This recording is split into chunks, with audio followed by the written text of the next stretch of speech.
Hey there. Let's do a can koozie.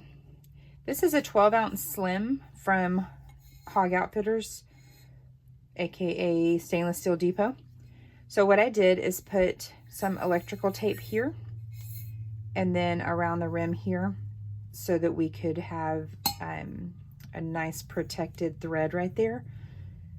I am going to go ahead and clean this up a little bit better before I tape it off and start to epoxy. I'm going to take it to where it's literally right there on the edge because I really don't want it up and over where I might interfere with the lid.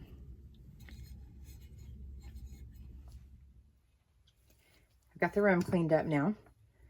So you want to tape off your edge here because epoxy has a mind of its own. So you want to make sure you have that nice and where you want it, where you want your edge to be. You're going to be pulling this off in about 45 minutes or so. Shorter if you're using fast set, but about 45 minutes to an hour if you're using regular, which I am, because I don't want it to cure too fast and not swirl. Because in a little bit, I'm going to have to come back out here and take that off of there. So make yourself a little flap if possible. So I've got 15 milliliters mixed up here. Got a little Cosmic in there. Just gives a little sparkle. I know I've done a lot of alcohol ink swirls over the last year, but I've never done one on a can koozie, so I'm looking forward to this one. All right, so let's get that kind of spread. Just like on a regular cup, I don't want to send this over the top rim if I can avoid it. Just right to the edge.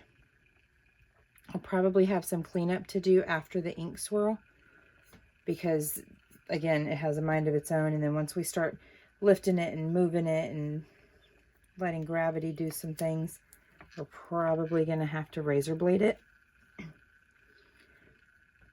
But it should be an easy cleanup. I don't want the epoxy falling off, but I don't want it too thin either. And in just a second, I'm going to grab my heat gun because we're going to want to move it around after we get the inks on there.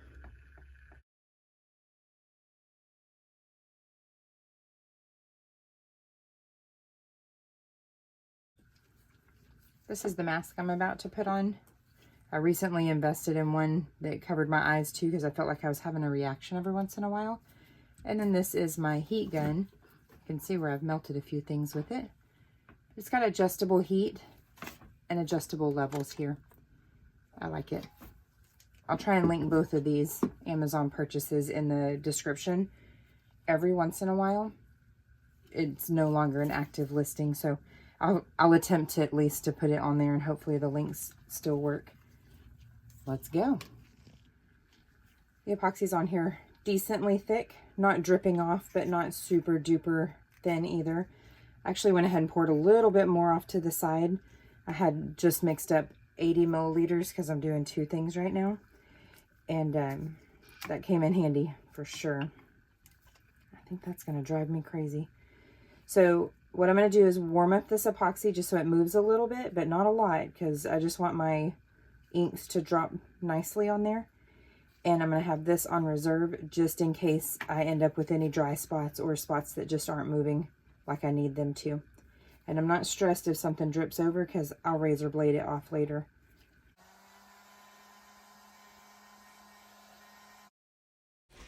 So we're going to start with medium magenta. Just drop it randomly. There's really no pattern. Then turquoise in this particular combo. Use whatever colors you want. There's not really any rules on that. And then we're going to switch over to purple. Obviously some of the magenta and turquoise turned purple, but this is just a little bit more prominent because whenever we add the white, it's going to stand out. Now you can see that I did not shake my white good enough in a little bit. It did the same thing that has happened to me with my pinata inks in the past, where the pigment, I guess, just clumped up. It has a cool effect, but it's not what I was going for. So we're going to heat it up now and just get some movement in the epoxy.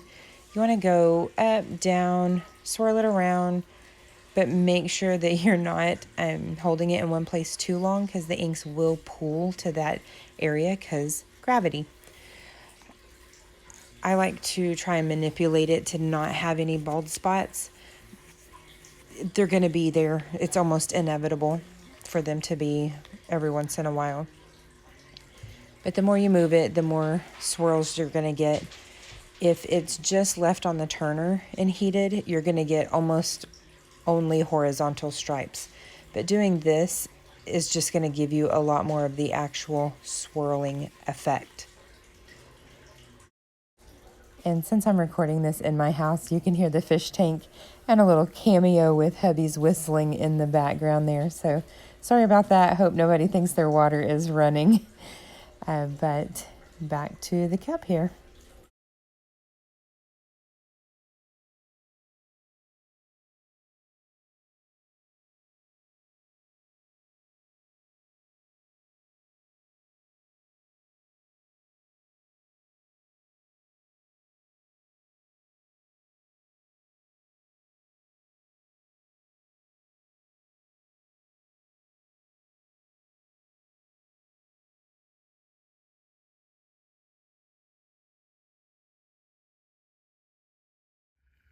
Here's how we're looking. This turned for a few hours last night. I just turned that on so you can see it before I started touching it. I do need to clean this up, and I'll do that with a blade and some acetone and Q-tips. I forgot to record last night coming out here to take off the tape. I tripped on the open dishwasher lid in the dark. I was a little...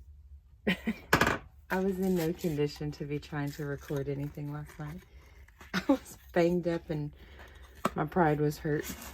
So this is what we've got. I'm going to clean that up and do another coat of epoxy to seal it nice and securely, so to speak. But I love that little sparkle.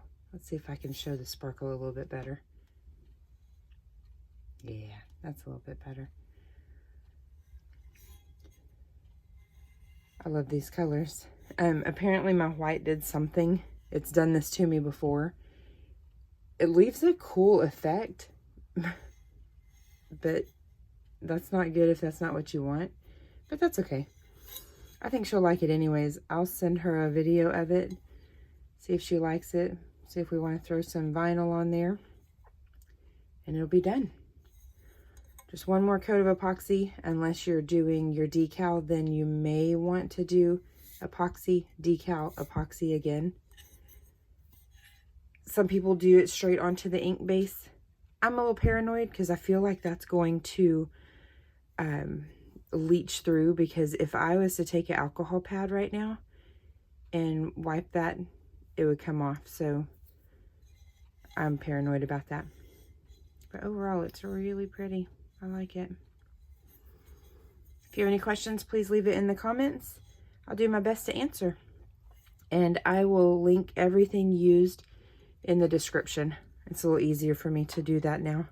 I've got most of it saved. Oh, also, I'll take acetone and clean out that little bit of residual spray paint that kind of blew up in there when I was painting it originally. So yeah, I like it. You guys have a good one.